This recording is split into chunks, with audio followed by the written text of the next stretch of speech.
พี่น้องมาทักทายสบายดีพ่อแม่พี่น้องกันเบิดสุขสู่คนเนาะก่อนอื่นกราบสบายดีและสวัสดีเด้อพ่อแม่พี่น้องกันเบิดสุขสู่คนเนาะที่เขามารับชมกดติดตามส่องคำหวาดเบิ่งคลิปไว้คำหวาดตั้งแต่ต้นจนจบแล้วก็บ่คำโฆษณาเนาะคำหวาดก็บ่มีหยังหลายเนาะก็มาทักทายพ่อแม่พี่น้องกันเบิดสุขสู่คนเนาะเส้นเก่าเส้นเดิมเนาะ คำว่าจะมาออกกองเนาะ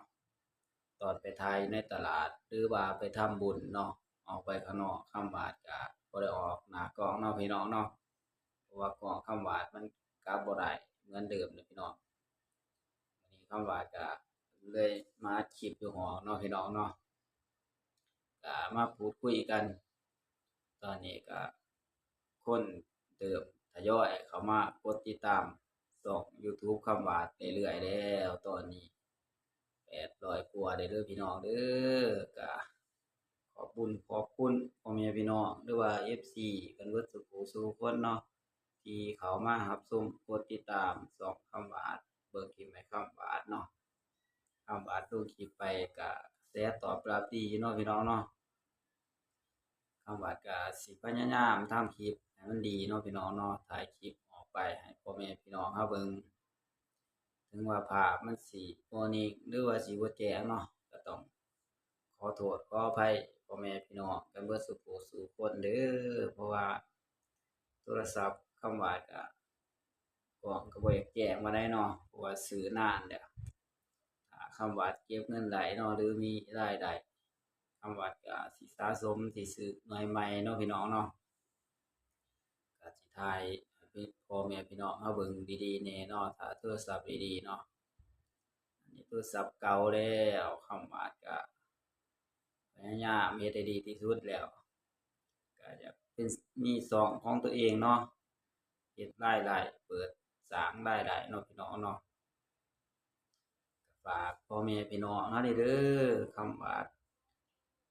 ชาแนลเด้อกดติดตามช่อง YouTube ให้เด้อก็อย่าลืมเข้ามาชมคลิปแล้วก็กดติดตามกดไลค์กดแชร์คอมเมนต์กันเข้ามาเนาะ ครับอาจก็สิเข้าไปอ่านไปตอบคอมเมนต์ของพ่อแม่พี่น้องกันเบิดสุขสู่คนเนาะที่ทุกคนเข้ามารับชมสองคำหวาดเนาะก็มีเข้ามาเนาะว่ารับชมอยู่จังหวัดใดประเทศใดคำหวาดก็สิเข้าไปอ่านไปตอบคอมเมนต์ของพ่อแม่พี่น้องกันเบิดสุขสู่คนเนาะคำหวาดก็กำลังเปิดช่องใหม่สิการเว้าการจาหรือว่าการถ่ายคลิปเฮ็ดออกมาบ่ดีเนาะพี่น้องเนาะ ก็ต้องขอโทษขออภัยพ่อแม่อีกครั้งเนาะกันเบิดสุขสู่คนเนาะที่คำว่าเฮ็ดบ่ดีเนาะก็ติชมเข้ามาได้เนาะพี่น้องเนาะคำว่าก็สิปรับปรุงจุดใดที่ว่ามันบ่ดีหรือว่าผิดพลาดเนาะคำว่าก็สิแก้ไขใหม่เฮ็ดใหม่ให้มันดีที่สุดเนาะพี่น้องเนาะก็อย่าลืมเด้อพี่น้องเด้อ เขามาชมคลิปนี้แล้วก็กดติดตามกดไลค์กดแชร์คอมเมนต์กันเข้ามาเนาะเพื่อเป็นกำลังใจให้คำว่าได้ทำคลิปต่อไปเนาะพี่น้องเนาะคำว่าก็ช่วงนี้ก็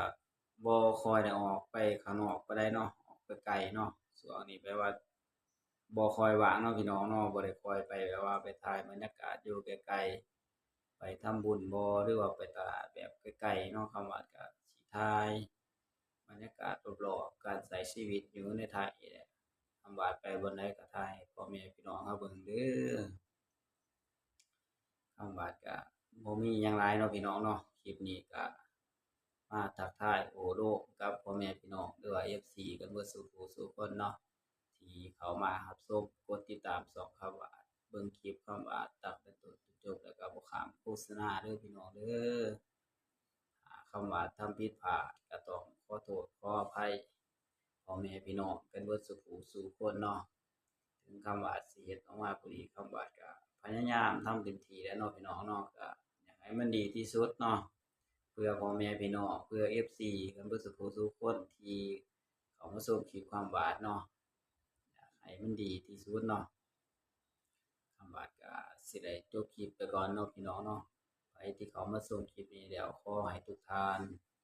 มีสุขภาพเข้มแข็งร่างกายแข็งแรงตลอดปีตลอดไปเด้อปรารถนาสิ่งใดก็สมความมุ่งมา่ปรารถนากันเบิดสุขผู้สู่คนเนาะคำว่าก็สิได้จบคลิปไปก่อนแล้วก็สิกราบคำว่าสบายดีและสวัสดีเด้อพ่อแม่พี่น้องกันเบิดสุขผู้สู่คนเนาะ